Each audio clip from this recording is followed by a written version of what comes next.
So hello guys, welcome back to my channel. I'm Rahul Dharma, rail fan over here, and let me introduce one of my friend from the Ministry of Indian Railways. He's working as a pointsman at Mysuru Junction, and his name is Mr. Nitish Kumar, who is working as a pointsman. The major roles of a pointsman is the detaching and attaching of the loco to the trains and the trains to the loco, and where basically they shall be having the works of shunting the train or the loco from the shed to the platforms and the platforms to the shed. And Nitish Kumar and myself were came in contact from the past 1 year approximately, where Mr. Nitish Kumar has taught us each and everything regarding applying for the railways and the preparations regarding railways for various sorts of exams. And let us call up on our Nitish Kumar. Nitish ji, aa jaiye. So hello guys, this is our Nitish Kumar. Basically, he is working as a pointsman at Indian Railways. सबसे पहले आप सभी को नमस्कार। आप जहाँ से भी हमको देख रहे हैं, सुन रहे हैं, वहाँ से एक प्यारा सा कमेंट जो भेज दीजिएगा। वीडियो के अंत में आप समझ पाएंगे कि मेरा और राहुल जी का वीडियो बनाने का क्या पर्पस रहा है, आपको समझ में आएगा। तो राहुल जी, आपका कुछ क्वेरी था या व्यूअर्स के कुछ क्वेरी है जो कि जानना और समझना बहुत जरूरी होता है, क्योंकि जब मैं भी इंडियन रेलवे में जुड़ा नहीं था, यानी कि मैं अपॉइंट नहीं हुआ था, तो मेरे मन में भी बहुत सारी जिज्ञासाएं, बहुत सारे क्वेरीज और बहुत सारी ऐसे चीजें जो कि जानने को हम लोग उत्सुक रहते हैं। तो उन सभी बातों का मैं आज जिक्र करूंगा। तो आप कोई भी प्रश्न आप अपने तरीके से पूछ सकते हैं, वैसे मैं भी अपने तरीके से बताने का प्रयास करूंगा। सबसे पहले 9 मई 2026 को मेरा इंडियन रेलवे में 3 साल का सेवा कंप्लीट हो जाएगा, और बिना किसी झिझक के और बिना किसी परेशानी के बहुत अच्छी तरीके से मैं अपनी देश को रेल सेवा दे रहा हूँ। यात्रियों का जो एक सुविधा है आवागमन का, एक राज्य से दूसरे राज्य, ये राज्यों का नेटवर्क जो ये पूरा देश में फैला हुआ है, तो इसमें रेलवे का बहुत बड़ा योगदान है। और मैं उस संस्था का एक पार्ट हूँ, एक छोटा सा हिस्सा हूँ, इसलिए मुझे बहुत ही खुशी महसूस होती है कि मैं इंडियन रेलवे में अपना सर्व कर रहा हूँ और जनता का सेवा कर रहा हूँ। तो राहुल जी, आपके कुछ सवाल है? हाँ जी, सवाल तो बढ़िया ही है। मेरे को पहले आप बताना कि आपको रेलवे में कैसे आए आप?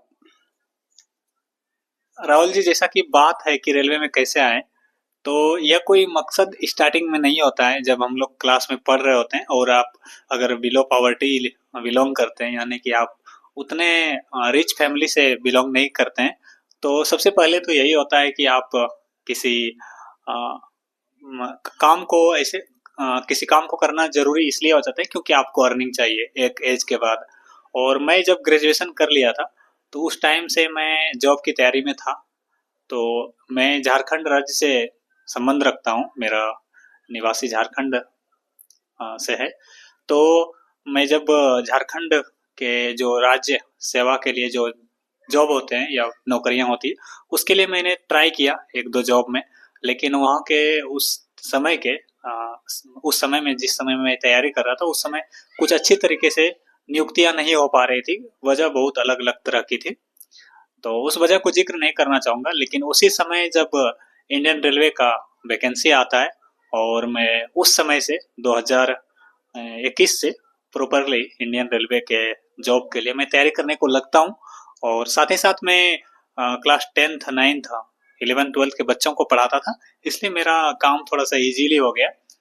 तो इसलिए मैं जुड़ा क्योंकि मुझे उस टाइम पे एक जॉब की जरूरत थी। और जब मैंने ज्वाइन किया, तो इसमें आकर महसूस हुआ कि इसमें भी एक अच्छे फ्यूचर को एक नया आयाम दिया जा सकता है, मतलब फ्यूचर सिक्योर किया जा सकता है। आपने तो एक नंबर का सही बात बताया कि हमको ये खुशी हो रहा है कि आप लोगों के जैसे आदमी लोग हमको मिला है, कि हमारा रेलवे में ऐसे लोगों को मिलने के लिए बहुत मुश्किल है। अच्छा नितीश जी, मेरे को ये बताना, आपका एजुकेशन कैसे हुआ था, किधर हुआ था, उसके बारे में थोड़ा बता सकते हैं क्या आप? हाँ जी, जरूर। मेरा एजुकेशन मैंने अपनी गांव की जो पाठशाला है, वहाँ पर क्लास 8 तक की पढ़ाई सरकारी स्कूल में की। नेक्स्ट उसी क्रम में गांव से लगभग 2 किलोमीटर की दूरी पर क्लास 9th 10th के लिए स्कूल जो था उच्च विद्यालय मेहरमा में मैंने किया 10वीं में मैंने फर्स्ट क्लास पास किया था 2014 में 2014 में। नेक्स्ट मैंने फिर स्ट्रीम में साइंस लिया, बट मैंने साइंस का क्लास 1 महीना भी नहीं किया क्योंकि कॉलेज भी दूर था और कोचिंग की जो फीस थी वो बहुत ज़्यादा थी। तो बट मैंने एग्ज़ाम देने को कोशिश किया और मैंने एग्ज़ाम दिया और किसी तरीके से क्वालिफाई हो गया। लेकिन बाद में फिर ग्रेजुएशन के लिए थोड़ा पढ़ाई किया, हिंदी ऑनर्स से किया। मेरा बचपन से ही रुझान जो है अगर किसी विषय को लेकर के ज़्यादा रहा है तो हिंदी को लेकर रहा है। तो मैंने हिंदी से बैचलर ऑफ आर्ट्स कंप्लीट किया, 2019 में मेरा कंप्लीट हो गया। नेक्स्ट मैं 20 से मैंने ट्यूशन पढ़ाना स्टार्ट किया बच्चों को और जाकर के अंततः मैंने 2022 में एग्ज़ाम दे करके 2023 के 9 मई को मैंने नियुक्त हुआ मैं इंडियन रेलवे में। तो अभी थोड़ा दिन बचा हुआ है, 15-20 दिन में मेरा 3 साल होने वाला है। तो यही क्रम रहा मेरा एजुकेशन का। और अभी मैं तत्काल में, वैसे तो रेलवे में भी उच्च पद होते हैं तो उसकी तैयारी कर रहा हूँ, साथ ही साथ मैं सिविल सेवा जैसे कि राज्य स्तरीय हो गई, जैसे बिहार लोक सेवा आयोग, झारखंड लोक सेवा आयोग, उसकी मैं प्रिपरेशन कर रहा हूँ। तो अभी पॉजिटिविटी आ रही है क्योंकि स्टार्टिंग में तो पहले सेटलमेंट होना यहाँ ज़रूरी था क्योंकि आप अलग स्टेट में होते हैं, वहाँ के खान पान अलग होते हैं, वहाँ के मौसम अलग होते हैं, वहाँ के लोगों के स्वभाव अलग होते हैं। खैर यहाँ के सब कुछ अच्छे हमको मिले, फिर भी जब परिवर्तन होता है तो एक बात आ जाती है, मातृत्व जो होता है अपना आपका जो भी मातृत्व स्वभाव होता है, यानी कि अपने आप जहाँ पर जन्म लिए हैं, जहाँ पर पले बड़े हैं, वहाँ का स्वभाव से आप दूसरे अलग जगह पे जाते हैं तो स्वभाव में बदलाव आता है और वहाँ पे आपको अकेले रह करके सेटल करना पड़ता है, इसलिए थोड़ा टाइम लग गया। ओके नितेश जी, आपका ये जर्नी के बारे में हम सभी लोग सब्सक्राइबर्स लोगों को बताया नहीं, आपने तो जो बताया आपका एक्सपीरियंस के बारे में, सभी आपका एजुकेशनल सिस्टम्स के बारे में। अच्छा मेरे को ये बताइए, आपको नॉर्थ जोन पे काम करने के लिए पसंद लगेगा या साउथ जोन पे काम करने के लिए? नहीं, अभी तो जैसा मैं महसूस कर रहा हूँ, अगर फैमिली एक जो फैमिली सीख होता है, मतलब कि हर एक आदमी चाहता है कि अपने फैमिली के साथ अपना जीवन गुजारे, साथ रहे, साथ में मतलब कोशिश हो, यही होता है। लेकिन जब बात आधुनिकता की हो या एक फैसिलिटीज की जो सही तरीके से मिलनी चाहिए, खास करके एजुकेशनल, मेडिकल फैसिलिटीज, इसके अलावा आप बोल सकते हैं वेदर के बारे में भी, और थोड़ा सा सुशासन यानी कि पब्लिक गवर्नेंस जो होता है, तो उन चीज़ों को देख करके मुझे अभी जहाँ पर मैं हूँ मैसूरू में, यह एक जिला है शायद कर्नाटक राज्य का, तो यहाँ बहुत ही अच्छा सब कुछ है। मेरे को यहाँ का 4 चीज़ बहुत अच्छा लगा। पहले तो यहाँ के लोग, दूसरी में यहाँ के मौसम, तीसरी में यहाँ के जो रेलवे में उच्च पद को प्राप्त करने की जो विधियाँ है, नियम है, वो अच्छा लगा। साथ ही साथ खान पान तो बहुत अच्छा लगने लगा अब। अच्छा, आपका कितना साल हुआ मैसूर में आने के? मैसूर में आने को जस्ट आज मेरा 3 इयर्स कंप्लीट हो गया। पहले आप मैसूर में आया था ना, आपका ये नया जगह, ये नज़ारा कैसे लगा था पहले आने के बाद? मेरे को तो ज़्यादा मतलब अंतर नहीं दिखा क्योंकि मैं भी जिस स्टेट से बिलोंग करता हूँ वो स्टेट भी थोड़ा बहुत इस तरीके का ही है। वो इसलिए क्योंकि वहाँ पर भी जैसे कि राज्य का मेरा नाम झारखंड है और उसका अर्थ होता है झाड़ झंखाड़ों से भरा, यानी कि जंगल से भरा हुआ, और वो बहुत परिपूर्ण है खनिजों की दृष्टि, मतलब खनिजों की दृष्टि से भी। तो सेम वैसा ही यहाँ पर हमको फील हुआ क्योंकि यहाँ पर भी थोड़ी पहाड़ियाँ हैं, ऊपर उतार चढ़ाव है और हरा भरा है, तो अच्छा लगा मेरे को। अच्छा नीतीश जी, अभी मेरे को खाली एक ही डाउट है कि अभी तो पॉइंट्समैन, गेटमैन, ट्रैकमैन, बार वैगन मेंटेनर का मार्च 9 तक नोटिफिकेशन था, उसको सभी लोग ने अप्लाई कर चुका है कि आपका काम ही है वो पॉइंट्समैन का, क्या करेंगे वो काम पे, उसके बारे में आप बताएंगे क्या? अभी आप उसका काम पे क्या रहेगा? हमारा सब्सक्राइबर्स को तो आप बताइए कि तो उसका एग्जाम्स कैसे रहेगा, क्या क्या चीजें रहेगा, क्या क्या पढ़ना है, क्या क्या ना पढ़ना है, मेडिकल एग्जाम्स कैसे रहेगा, एप्टीट्यूड का एग्जाम्स कैसे रहेगा रेलवे में, अभी हम कैसे प्रिपेयर होना, उसके बारे में आप बता सकते हैं क्या? जी, पहले मैं अपने वर्किंग एक्सपीरियंस के बारे में बात करूँगा। देखिए, अगर आप इंडियन रेलवे में आना चाहते हैं, तो डिपार्टमेंट 2 तरह के हैं, ऐसे अगर समझा जाए नॉर्मली। एक आरआरसी और एक आरआरबी थ्रू जो अलग-अलग तरह की वैकेंसी आती है। आरआरबी थ्रू जो आती है वैकेंसी, वो एनटीपीसी होता है, यानी ग्रुप सी में आते हैं। वो उस कैटेगरी में आपको फिजिकली का मतलब काम जो होता है, शारीरिक रूप से श्रम कम होता है, लेकिन मानसिक रूप से जो या तो आप कह सकते हैं कि थोड़ा-सा मेंटली रूप से उसमें ज़्यादा वर्कलोड होता है। और अगर आप ग्रुप डी में आते हैं, तो मानसिक रूप से थोड़ा कम, लेकिन शारीरिक रूप से श्रम होता है। क्योंकि देखिए, मेन चीज़ क्या है कि परिवार में जो जो भी सदस्य होते हैं, सबका एक अलग तरीके का क्या बोल सकते हैं, एक नेचर होता है। उसी तरीके से इंडियन रेलवे में जो भी जॉब प्रोफाइल है, सबके अलग-अलग मतलब वर्किंग प्रोफेशन है। तो आप जिस पोस्ट पे आएँगे, तो आप उस पोस्ट के लिए ही एलिजिबल होंगे उस काम को करने के लिए। तो आपको उस पोस्ट पर रह करके जिस पोस्ट को आप ज्वाइन किए हैं, तो वहाँ पे आपको उस तरीके का ही काम को करना पड़ेगा। तो सबसे पहली बात कि जॉब में आने के बाद इंडियन रेलवे की सबसे खास बात यही है कि आप पहले ज्वाइन कर लेते हैं। ज्वाइन करने के बाद आपको उच्च पद पर जाने के लिए उचित अवसर मिलते हैं, जिससे कि आप अपना अच्छा भविष्य संवार सकते हैं और अच्छा बना सकते हैं। और कुछ प्रश्न है तो आप पूछ सकते हैं। अच्छा नीतीश जी, मेरे को ये बताइए, अभी एएलपी का नोटिफिकेशन का न्यूज़ तो हर जगह पे आ चुका है, उसका ऑनलाइन एप्लीकेशन का डेट कब खुलेगा, बाद में कब क्लोज हो जाएगा, उसका लॉगिन क्रेडेंशियल्स कैसे करना है, उसके बारे में थोड़ा हमारे सब्सक्राइबर्स को बता दिया तो अच्छा बात। जी जी, इसके बारे में थोड़ा सा एलपी के बारे में, अगर फॉर्म फिलअप के बारे में, तो एक नया वीडियो बना करके दे सकता हूँ। इस विषय में आप तैयारी के बारे में पूछ सकते हैं तो पूछिए। अभी मैंने नोटिफिकेशन को अच्छी तरीके से पढ़ा नहीं हूँ, इसलिए उसके लेकिन अभी हमको क्या है कि आपने जो बोला, हमको नोटिफिकेशन के बारे में अच्छे तरीके से हम पढ़ नहीं है, क्योंकि according to the information given to us, हमको इंफॉर्मेशन जो दे चुका है रेलवे से, मई 15 से जून 14 तक एएलपी का ऑनलाइन एप्लीकेशन का डेट लगा दिया हुआ है। उसको अप्लाई करने से पहले लॉगिन क्रेडेंशियल्स तो है ना, हमने जाके क्रिएट एन अकाउंट तो करेंगे, ज्यादा लोग को वो पता नहीं रहेगा। स्पेशली इसके अलावा हमको पहले कि ये पता नहीं होगा कि हमको आरआरबी का ऑफिशियल वेबसाइट क्या है।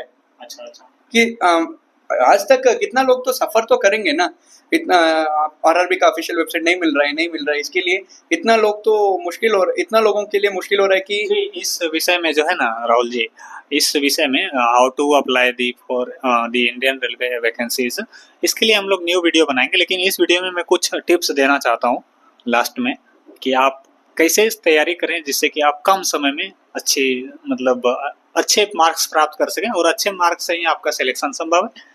तो मैं उस बारे में कुछ बताना चाहूँगा। तो मार्कर्स लीजिए सर थोड़ा। राहुल जी आप इधर आ जाइए, इस पर आ जाइए। हाँ। देखिए राहुल जी, सबसे पहले ये बात है कि आपको अगर सिलेक्शन चाहिए, तो आपको सबसे पहले उसके लिए अपना जो है एक बैलेंस वे में तैयारी करना होगा, क्योंकि गवर्नमेंट जॉब में जो है ज़्यादा कंपटीशन हो गया है। सबसे पहले मैं बात करूँगा सिलेबस की, और इधर आपको मैं बुक्स भी बताता जाऊँगा। हाँ राइट। राहुल जी, सिलेबस में अगर देखा जाए तो मैथ्स,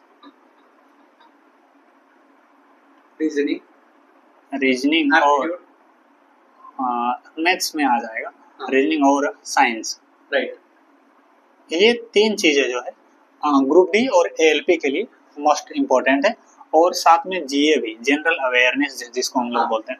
देखिए मैथ्स के लिए आपको रेलवे का एक फॉलो क्या रहता है कि वो हमेशा एक रिदम बना करके रखता है। वो रिदम क्या है कि प्रीवियस ईयर क्वेश्चन को रिपीट करता है। तो आपके लिए प्रीवियस ईयर क्वेश्चन ही करना है। लेकिन बुक्स की बात करें, किस बुक से करें, तो यूथ पब्लिकेशन का बुक आता है, बस इसको ही करना है। और मैं बता दूं, ऑनलाइन आप मत पढ़िए ज़्यादा।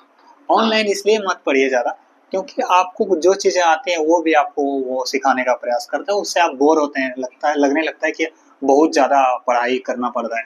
तो इसलिए आप PYQ कीजिए और यूथ पब्लिकेशन से जो क्वेश्चन नहीं आए उसका चैट जीपीटी से यूज करके, या तो आप अगर ज़्यादा किसी चैप्टर में प्रॉब्लम आए तब आप किसी को वीडियो को प्रीफर कीजिए। सेम जो है PYQ का यहाँ यूथ पब्लिकेशन से रीजनिंग के लिए भी कर लीजिए, और कहीं से कुछ करने की ज़रूरत नहीं।